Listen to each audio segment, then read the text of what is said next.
nos ajuda muito a entender toda essa reflexão da cegueira. E a história da cegueira de Saramago, ela é no mundo todo combinada e atravessada com uma outra história, e é muito pertinente trazê-la aqui porque ela aumenta a capacidade de compreensão e aprofundamento nessa ideia de Saramago. E eu estou me referindo à caverna do Platão. Lá, na obra A República, o Platão escreve essa história com o intuito de dizer que sair da caverna e enxergar a luz é iluminar o ser no plano da razão. Luz é a razão, e o que significa sair da ignorância e atingir a razão, o conhecimento.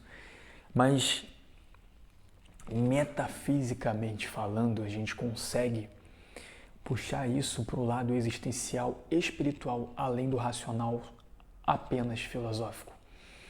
A história conta que alguns prisioneiros viviam acorrentados no fundo de uma caverna e ficavam de frente para uma parede.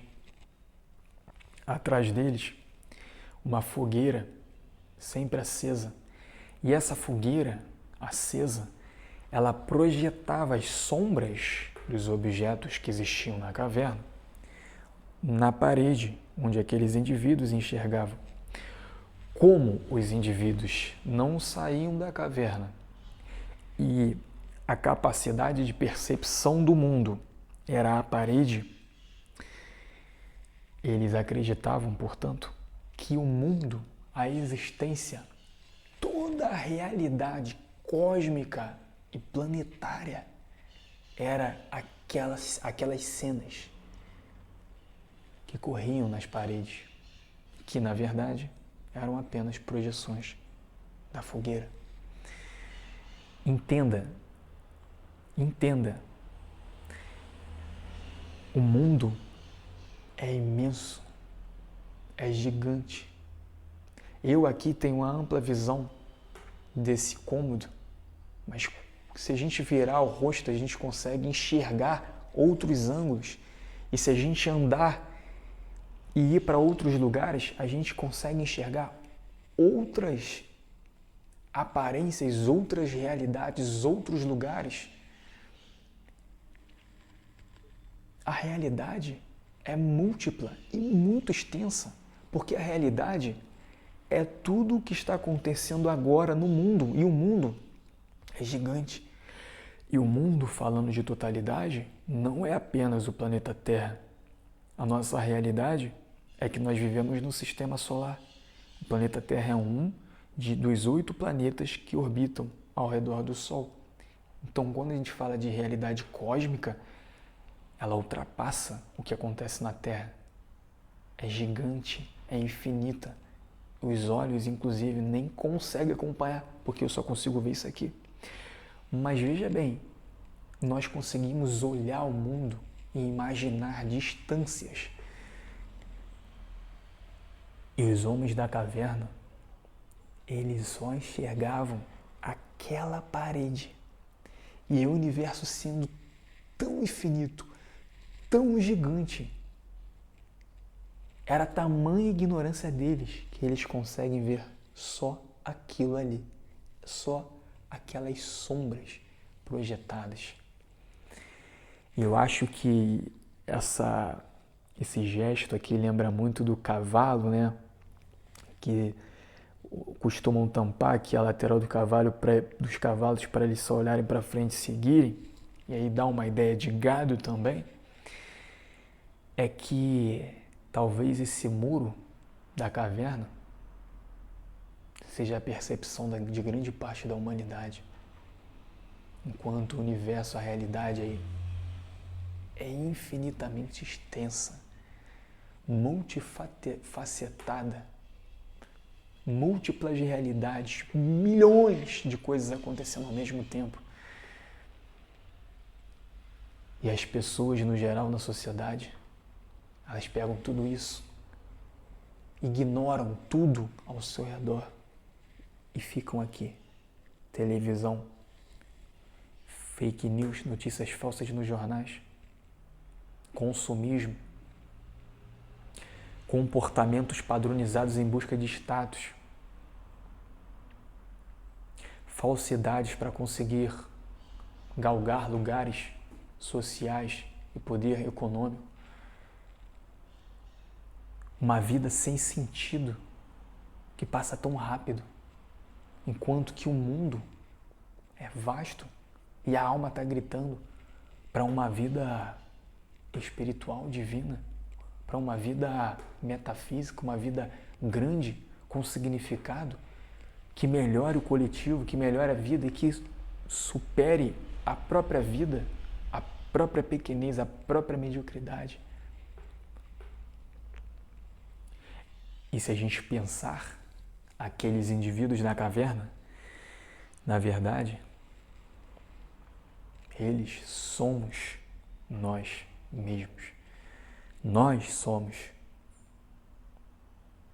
aqueles indivíduos na caverna. Nós vivemos numa caverna invisível da sociedade, do mundo que criamos dentro do mundo. E a história continua.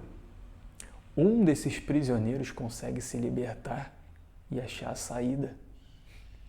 E quando ele encontra a saída, ele olha o mundo pela primeira vez. E ele fica perplexo de quão grande, quão lindo, como iluminado é o mundo. E ele sai e anda e desbrava e fica perplexo ao pensar que ele passou tanto tempo ignorando toda aquela vastidão de significado, de possibilidade e de realidade, acreditando que, na verdade, tudo o que era real, todo o mundo, se resumia ao que acontecia numa paredinha no fundo de uma caverna, que na verdade só projetava as sombras dos objetos que existiam dentro dela. Nesse momento, falando de filosofia, Platão se refere ao momento em que o ser humano atinge o potencial da razão e se ilumina pela razão para viver a vida.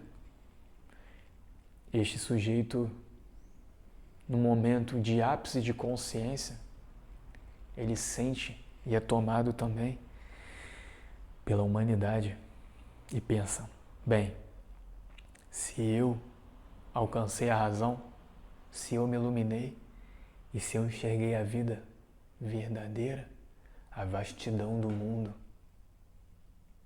como é que eu posso deixar os meus amigos que viveram tanto tempo comigo ainda lá presos na caverna? E ele decide voltar. E ele volta para a caverna totalmente liberto e diz para eles: ei, tudo isso aqui é uma ilusão. Isso aqui não é um mundo. Isso aqui é um submundo, é um pedacinho do mundo escuro. Isso que vocês estão vendo, essas formas que parecem algo, não são esse algo, porque esse algo não existe, são só sombras de objetos que estão aqui na caverna e aquela fogueira está projetando. Nada disso é real. Vocês estão desperdiçando a vida de vocês aqui, acreditando que isso é vida e não é.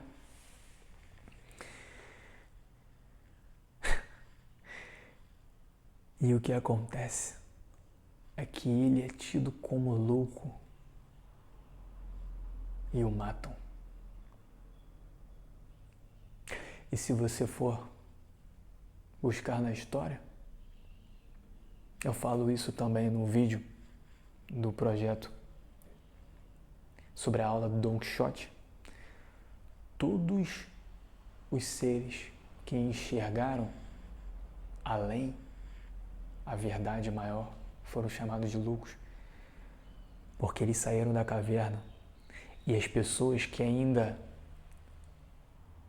enxergavam o mundo pelas sombras eram incapazes de perceber o que aquele sujeito dizia e por isso sempre foram chamados de loucos, sempre foram incompreendidos, presos e mortos.